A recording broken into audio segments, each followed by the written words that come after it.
नमस्कार, मैं हूं पूर्वी राय और आप देख रहे हैं आर पत्रिका टीवी। दूदू में राष्ट्रीय लोकतांत्रिक पार्टी के कार्यकर्ताओं एवं आम जनता ने किसान आक्रोश रैली निकाली गई। रैली का नेतृत्व आरएलपी शंकर नारोलिया ने किया। सैकड़ों ट्रैक्टरों के साथ निकली रैली शहर के प्रमुख मार्गों से होती हुई उपखंड कार्यालय पहुंची, जहां किसानों ने जोरदार प्रदर्शन किया। किसानों ने मुख्यमंत्री के नाम ज्ञापन सौंपते हुए खरीफ 2024 और 2025 की बकाया आदान अनुदान एवं मुआवजा राशि जल्द जारी करने की मांग की। साथ ही प्रधानमंत्री फसल बीमा योजना के तहत फसल खराब मुआवजा शीघ्र किसानों के खातों में डालने की मांग उठाई। रैली में भारतमाला परियोजना को निरस्त करने, दूदू नरैना और सावरदा नरैना सड़क निर्माण की मांग, स्थानीय युवाओं को 80% रोजगार देने और ड्यूटी समय 12 घंटे से घटाकर 8 घंटे करने की भी बात कही गई। फिलहाल प्रशासन ने ज्ञापन लेकर मांगों पर विचार करने का आश्वासन दिया है। इस प्रकार की मांगे हैं आपने आज दूदू विधानसभा क्षेत्र में जिस प्रकार से किसान युवा और जो युवा लड़के हैं वो बेरोजगारी की वजह से दुखी हैं, जो बाहर की कंपनियां आकर बाहर के लोगों को यहाँ रोजगार दे रही है, और जो फसल मुआवजा जो 3 साल से अटका हुआ है, 23 का, 24 का, 25 का, और हमारे यहाँ के विधायक साहब जगह जगह बोर्ड लगा रखा उन्होंने और कह रहे हैं साहब हमने 80 करोड़ रुपये इस साल दे दिया, उससे पहले का दे दिया, और जबकि एक भी किसान के खाते में पैसा नहीं गया। दूसरी बात यह है कि जो यहाँ दूदू से लेकर नरैना तक जो रोड जा रही है उसकी स्थिति ये है कि कोई भी व्यक्ति बीमार हो जाए, कोई बहन अपनी बहन के कोई डिलीवरी वगैरह काम हो तो वो हॉस्पिटल में टाइम पे नहीं पहुँच सकती, उसकी जन हानि हो सकती है। उसी प्रकार नरैना से जो सावरदा रोड जा रही है उसमें घटिया सामग्री लगा के, और उसकी स्थिति यह है कि जो भी ठेकेदार थे, PWD के जो भी उनके इंजीनियर वगैरह थे, उन्हें मिलीभगत करके भ्रष्टाचार में बहुत बड़ा भ्रष्टाचार हुआ उसमें। तो हम ये चाह रहे हैं कि उस स्तरीय जांच होकर वो रोड दोबारा बने और इस रोड का काम तुरंत प्रभाव से चालू हो। ये हमारी पहली मांग तो यह है।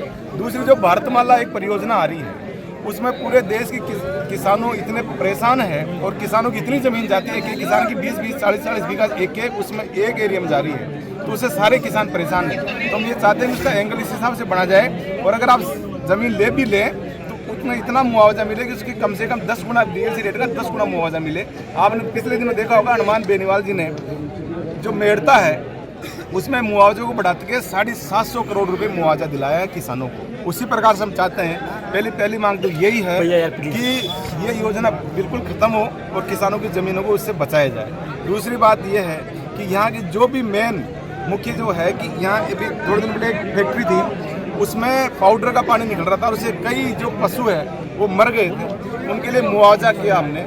तो हमारे जो युवा कार्यकर्ता थे, यहाँ के स्थानीय लोग थे, उनके ऊपर झूठा मुकदमा दर्ज करा के उन लोगों को प्रताड़ित किया जा रहा है। तो हम चाह रहे हैं कि जो जिम्मेदार लोग हैं उनके खिलाफ FIR दर्ज हो गए, कानूनन कार्रवाई।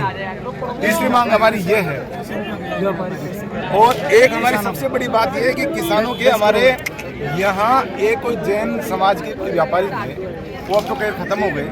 हमारे यहाँ चस्सोर कुछ किसानों के जो उनकी मूंग ले लिए, उनकी सरसों ले ली और उनके 10 करोड़ रुपए का माल ले लिया, वो अक्सर खत्म हो गए। लेकिन जो माल वो खत्म होने के बाद तक भी किसानों को माल वहाँ पड़ा हुआ था, उनके बेटों ने, उनके परिवारजनों ने उसको माल को बेच दिया, लेकिन किसानों का पैसा आज तक नहीं मिला। तो हम ये चाह रहे हैं कि उनकी जो संपत्ति है उसको कुड़क कर कि सरकार किसानों को मुआवजा मिले, वरना राष्ट्रीय लोकतांत्रिक पार्टी लोकतांत्रिक तरीके से आंदोलन करेगी, बड़ा आंदोलन करेगी, उन किसानों को पूर्ण पैसा मिले। और जब तक हम आज इसी चीज़ को लेकर हम ज्ञापन देने आए हैं यहाँ, और हमारी मांगों पे सही सहमति बनती है और सम्मानजनक कोई बात होती है तो निश्चित रूप से हम चले जाएंगे, लेकिन हम सम्मानजनक कोई बात नहीं होती है तो हम यहीं बैठ जाएंगे और हमारी जब तक मांगे पूरी नहीं होगी हम यहीं रहेंगे। वर्ष 2021-22 के अंदर नरैना टू दूदू की रोड सैंक्शन हुई थी, तत्कालीन कांग्रेस सरकार थी, क्या उस वक्त भी आप लोगों ने मांग उठाई थी? हमें इसकी पिछले 10 साल से इस रोड की मांग चली आ रही है। कांग्रेस की चली गई सरकार, कांग्रेस से लोग परेशान है तो लोगों ने चुना भाई चलो नागर को हम नहीं जिताएंगे, प्रेम जी को हम जिताएंगे।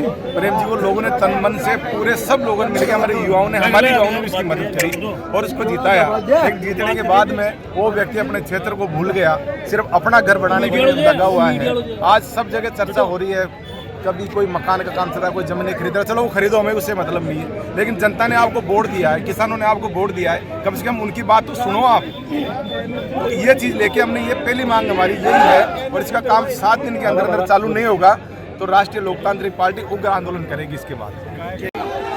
जब तक हमारी 8 सूत्रीय मांगे ये सरकार नहीं मान लेती हम वापस घर नहीं जाएंगे। 8 सूत्रीय मांगे हमारी जो है वो मनवा के ही घर जाएंगे, चाहे हमें कितना भी संघर्ष करना पड़े, हम चाहे अनिश्चितकालीन धरने के लिए बैठना पड़े, हम वापस तभी जाएंगे जब हमें संतुष्टपूर्ण और इन मांगों को तुरंत प्रभाव से चालू किया जाए। और जो हमारी मुख्य मांग है, दूदू फागी विधानसभा के जल जीवन मिशन में जो घोटाला हुआ उसकी जांच हो, यादव फर्म जो है उसमें और उसका जो पार्टनर है उनकी जांच होके, और ये जो लाइनें डली है उनकी जांच होके और उनके ऊपर मुकदमा दर्ज हो।